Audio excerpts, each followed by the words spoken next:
Oh So yeah, I can go first. So I had been on probably all the apps. I had been on Tinder, I had been on Bumble, I had been on Match.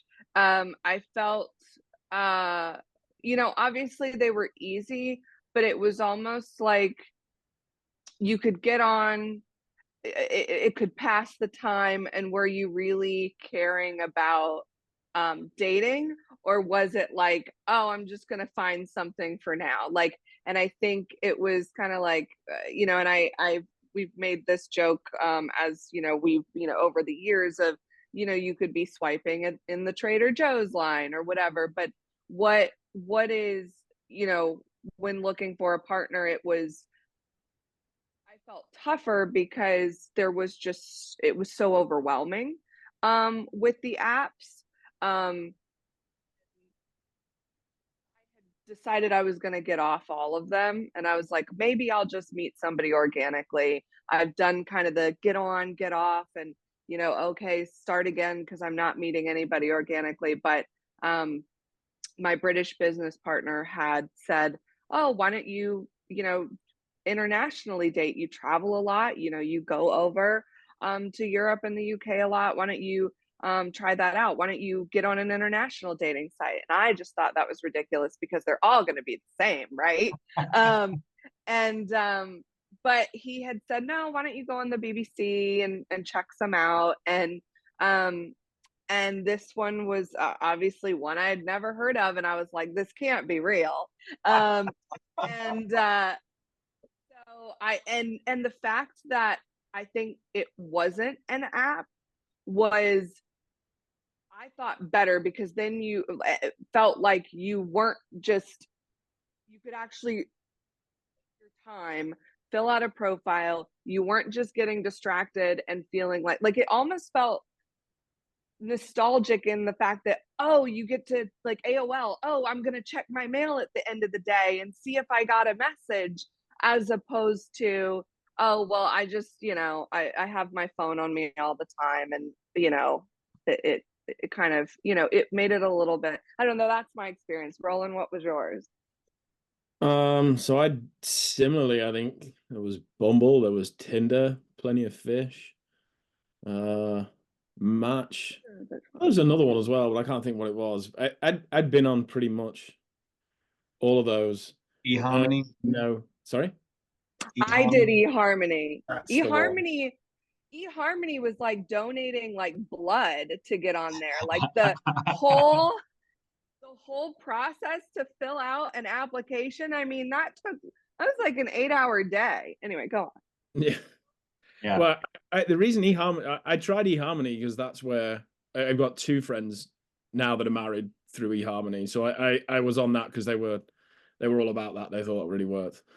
But yeah, I think similar to Lauren, I guess, in some ways, where a lot of it felt like it was not something that was going to necessarily be long lasting. People weren't necessarily looking for the same thing. And what was I? Well, how long ago was this now? 2017, 2018, wasn't it? So yeah, it was an age enough where I was like, I'm not really looking for what's here right now. I'm kind of looking forward, and I know roughly where I want to be going, and it's not just messing around on a date here and there and not really going anywhere. Um, so I'd done way back when I'd got friends from the US, and they'd always said, you should try kind of that international type of a thing as well. And it's a very kind of similar, weirdly, a very kind of similar story. I think I came across State British Guys on a search engine, and I was like, that can't be real. And again, I think Lauren and I must have looked at the same BBC article. I did a little bit of research, and you'd been in like the BBC, you've been in like a New York paper, a Washington paper, and I was like, huh, you don't pay for, you can't pay to get your way in on that. So I was like, this has got to be pretty real. And from a British perspective, if you like, something that maybe puts people off is that concern of how long distance might work, or being able to get over that kind of first hurdle almost. And, like I said, I'm not going to pull punches with it. It is difficult, and you've got to find ways of kind of making that work. Our story kind of doing visas and everything else was kind of long and protracted, when we had a beautiful COVID time slammed right in the middle of it. And so, not going to sit here and say it was the best experience we've ever had, and I wouldn't want to talk for Lauren fully, but I'm sure she probably would agree that there were times in that were exceedingly difficult. But if you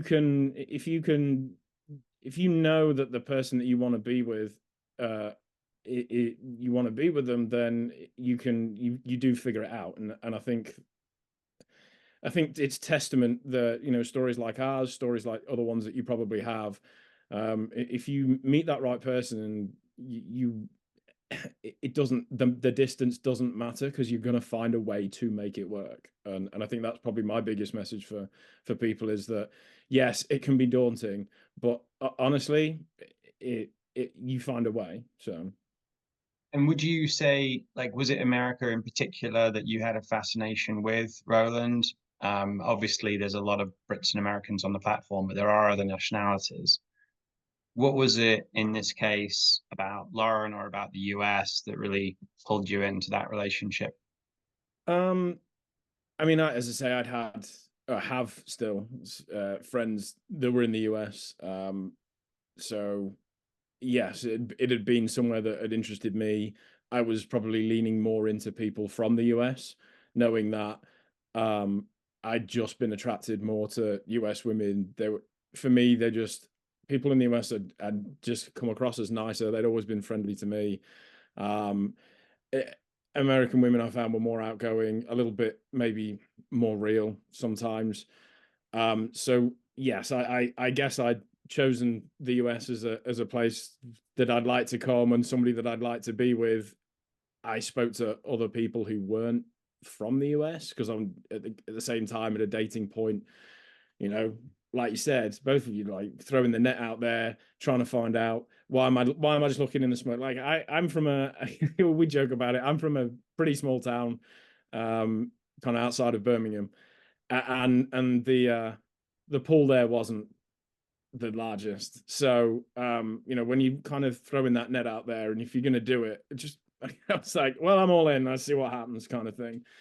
We started talking in February of 2018, and I had a trip planned in March because I was going to go over and just kind of travel and finish some writing assignments that I had. And my family knew I was doing that. They did not know I'd gotten on a British dating site. And I had only told one friend that I was on this, well, and the business partner that knew, but I didn't tell anybody that I was going, except this one friend in LA, that I was going over there.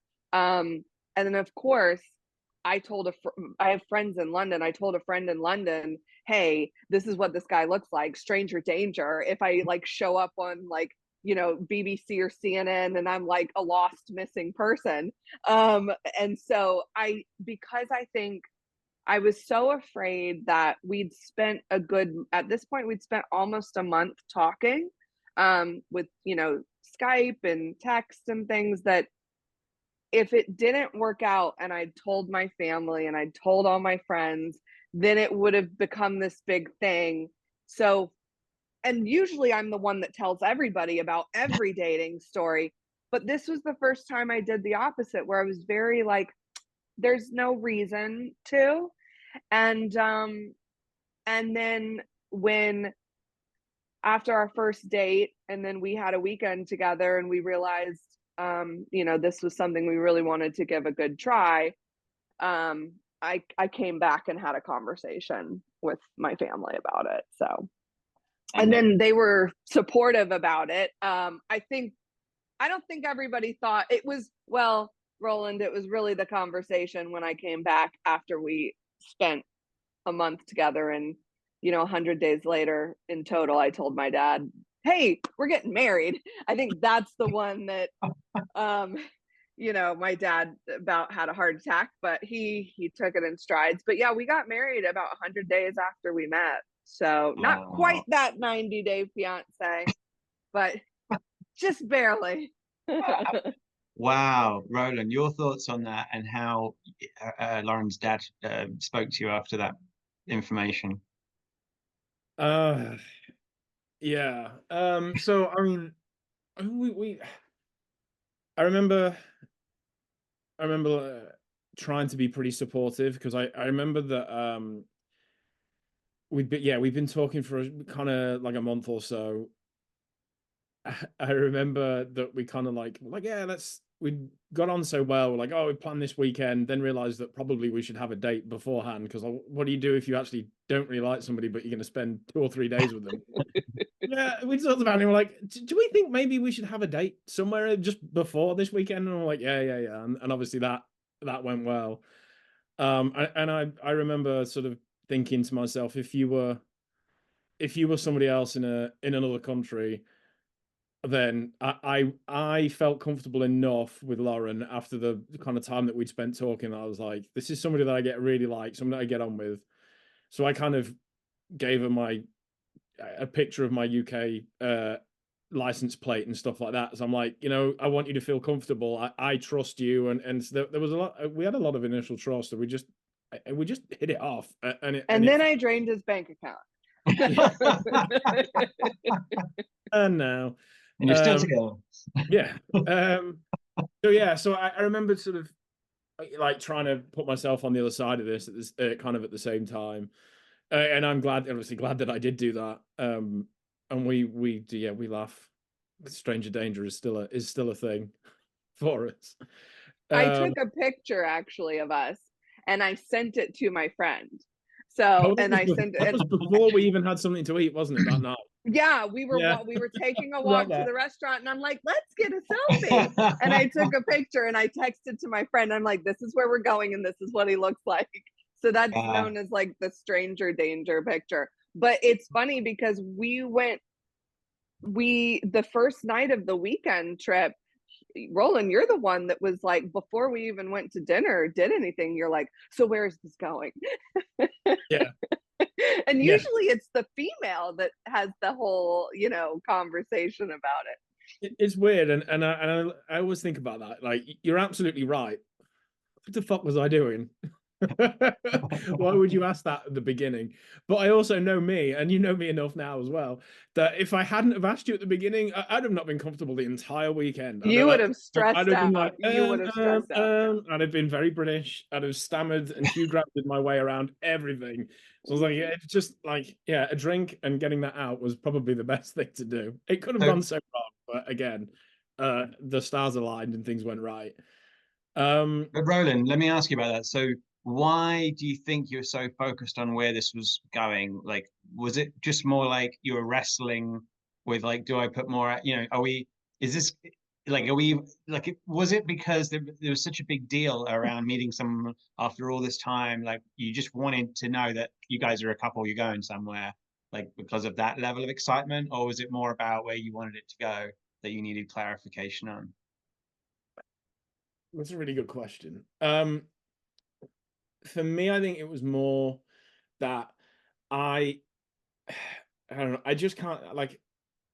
I guess I like to know where things are going, and then if it's things are a bit murky and weird, I don't settle. My brain will pick at stuff. Um, so that was probably partly it, but as well, similarly, it had been a long time since I kind of really had anything serious. I guess in my mind as well, I was in a place where I'm getting older. I don't want to be kind of like just having some fun or dating, and if this is going to be like something that fizzles out in 6 months, then Mm-hmm. like yes, okay, it would have been great, but at the same time, I'm like kind of felt like my own pressure was that just didn't have that time to give to something to then give it up. I really have appreciated learning a lot more over the years about that because I think a lot of Americans, they just think London, right? And there's just so much more in general to the UK. And I mean, we spend so much time in Scotland, and I mean, I I'm genetically like 5%. from Ancestry DNA. So I'm claiming that as much as I can. But no, I think you know, there have been times where it's been tough, like when I would spend long periods of time over there where, you know, cultural differences would come up, and I didn't have a car, I can't drive still on that side of the road, and you know, it's where you feel like you do feel a little landlocked, and you're like, well, I don't have anything to do, and I don't know anybody, and you know, and I'm sitting here in the flat, and so, but yeah. Be a bit overwhelming. It can be a bit lonely in another country as well, like when you're dependent on the other person for you know, basics, right? So but Yeah, I mean, there were times when Lauren would be over and I'd still have to go to work, you know, on a daily basis. So it was nice in terms it was almost like you kind of got that real life scenario where, you know, you have to do this and you have to do that, and those things still have to happen. But at the same time, it sucks because you could have actually lived kind of like that real life bit where really, like, I've got to go to work, but my mind is really not on having to deal with whatever that crap is for the day, you know. So I think it can work. Yeah, it can work one of two ways. Where it either helps you understand a little bit more about each other and that kind of daily grind, maybe, of what you're getting into. they get a taste of the real life with Roland. Yeah, that's always one of our pieces of advice. There's a few people, or not a few, but there's one or two that have asked something similar, and we're like, oh yeah, if you can manage to deal with the whole get married in the country that you want to live in, and can deal with all of the kind of restrictions that go around that for the first however long that is, 6 months, 9 months, 12, that's easier than the process that we chose to do. We chose to do it at the right, that was right for us at the time. But yeah, hindsight is amazing. And okay, so Lauren, you have written a book, and the people watching, I'm sure they're curious about it because it's a book about relationships, and I'd be really curious to know sort of what drew you to writing that book and how the international relationship that you've had and now marriage, how does that relate at all to that book? So I had started the book after my divorce, with dating stories of bad dates, and I would be out telling friends, and I'd kind of come home and write about, you know, a bad date, and a friend said, oh, have you thought about kind of writing this stuff down? And so I ended up, you know, I work in the entertainment industry, so I was like, well, I, you know, probably should do this. So I started doing it, and it kind of morphed into, you know, kind of being able to thread the story of, you know, it was really just going to be a comedic memoir about my life, and, you know, getting married young and the lessons I learned, and then going out in the dating world, and it was going to end on like a high note that it's okay that you're single in your 30s and love is out there. And point of going to England was to kind of finish this book before I'd met him. So the whole plan was get through the holidays, you know, book your trip, get the book done. So there was no plan to have like a beautiful fairy tale, you know, movie ending here, you know, like um that's what's funny is you can sit here and plan all you want, and it doesn't ever work the way you think. So you know, he is in the last chapter, as well as datebritishguys.com, and the whole story of how, you know, we met. And even I, you know, wrote the book my profile paragraph, which is the title, Female Likes Cheese Comes with Dog. And that was my line on Date British Guys, my kind of headline. And then, you know, in the bio, I didn't have a, hey, I'm Lauren, you know, I live in LA and blah, blah, blah. No, it was Female Likes Cheese. And it was, you know, I think it said something like, uh, likes car rides, particularly not to her own. You know, it had a bunch of stuff. Oh, I like cars, particularly German car. Like, it was just, and I was like, if somebody doesn't get this and doesn't get the humor in this, then they're not for me.